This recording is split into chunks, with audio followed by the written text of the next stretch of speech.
Now that I've had a little time to decompress from my trip, I've been thinking about everything that happened. The things that I'd absolutely do again, and the things that I'd change. If I ever decide to take another cross-country ride, here's what's definitely coming with me and what I'd probably do a little different. Let's start with my luggage. Man, those rough roads and bumps did not care how secure I thought my tour pack was. My tour pack latch kept popping open, even when it was locked. Those rough roads would still eventually just shake it right back loose. Thankfully, I packed a couple bungee cords, so it really wasn't a huge deal. I ended up strapping everything back down just so I can keep it moving. But before my next trip, I will definitely be upgrading that latch. Packing for different weather was probably one of the better decisions that I made for this trip. Now, yes, my trip took place during the warmer months, but I still ended up using both my wet weather gear and my cold weather gear. Now, I hope we all already know to not bury your wet weather gear. I was constantly putting this thing on, taking it off, putting it on, all at Mother Nature's discretion. My regular clothing ended up being a much bigger deal than I expected to. My moisture wicking shirts and pants definitely earned their place on this trip. My Wranglers, they definitely had me covered out here. Check them out if you ride when it's extremely hot. They're light and super comfortable. Because when you are spending all day in the saddle and you're trying to stay dry and comfortable, all of this stuff makes a world of difference. My neck gaiter also became a staple. I packed it thinking I'd mostly use it for cooler mornings, but after riding all day with my helmet up, the sweat, dust, and road grime started to irritate the skin on my face. So every chance I got, I would wipe my face down and reapply my sunscreen and then pull that gaiter right back up. Perfect combo to keep it moving. That little piece of gear ended up doing a whole lot more than I anticipated. So while on the subject of caring for ourselves, I also reapplied my lip oil and Carmex pretty often too, because that wind was brutal. Hours of wind and heat will dry your lips out a whole lot quicker than you think. And baby, crusty lips is something nobody needs. Electronics were another area that I was pretty happy with. Between my Bluetooth adapter, my battery packs, and my charging setup, I never really had to worry about my phone dying or keeping my Apple Maps running or any of my cameras being charged. That Bluetooth adapter allowed me to keep my phone protected from all the weather while still having my navigation up and running. That was a definite plus. I also picked up a camera organizer bag, and honestly, that thing made life a little easier too. It kept all of my batteries, charging cords, memory cards, my cameras, and their accessories organized, instead of everything getting tossed around inside my tour pack. So whenever I needed something, I knew exactly where it was. My cardo was worth every penny. It allowed us to communicate out there while we were riding about the traffic, upcoming traffic, our fuel and gas stops, literally whatever came up, on top of playing my favorite songs when there was not so much to look at. Now, I personally utilized the Life 360 app, so my friends and family was always aware of where I was each day. That definitely gave everyone a little peace of mind. Now, as you should before any ride in general, especially going out long distance, you have to pay attention to what your bike is doing and what it feels like. Your motorcycle will usually tell you when something isn't quite right. You have to listen and pay attention always. I'd much rather catch something early than having to deal with something major later. So check your oil and your tires, that's a given.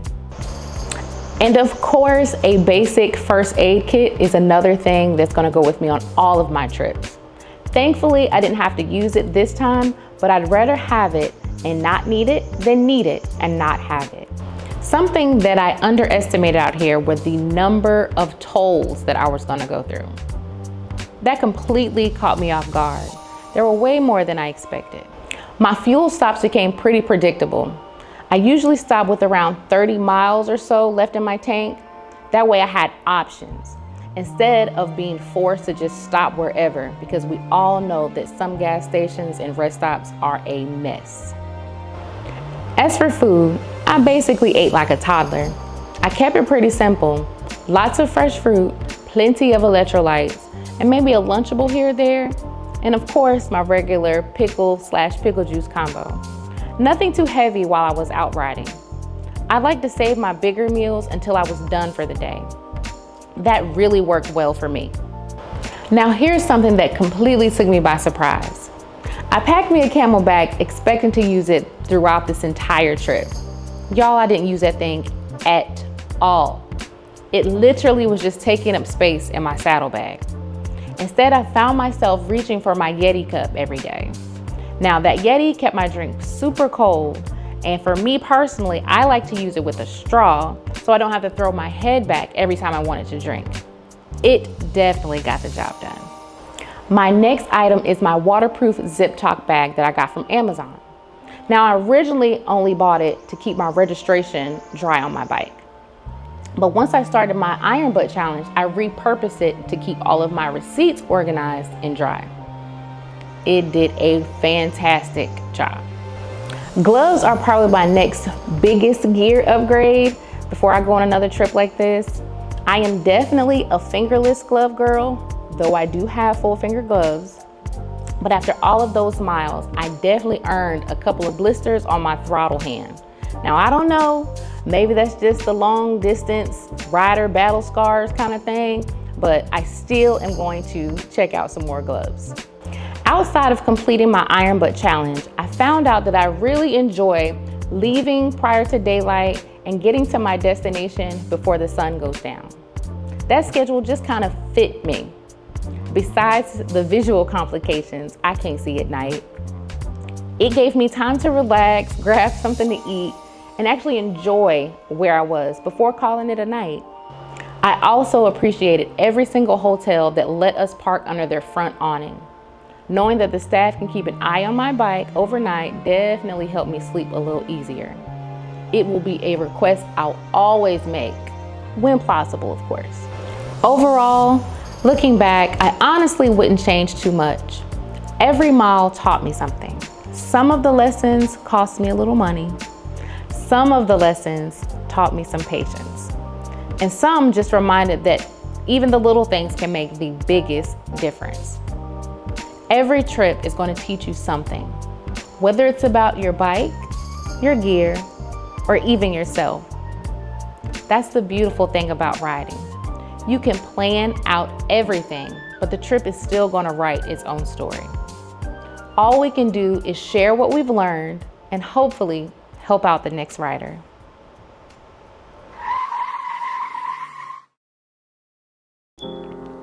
Can you guys believe that we have been kicking it here together for a whole year already? It doesn't even feel like it's been that long. This past year has given me some of the best memories that I've ever made.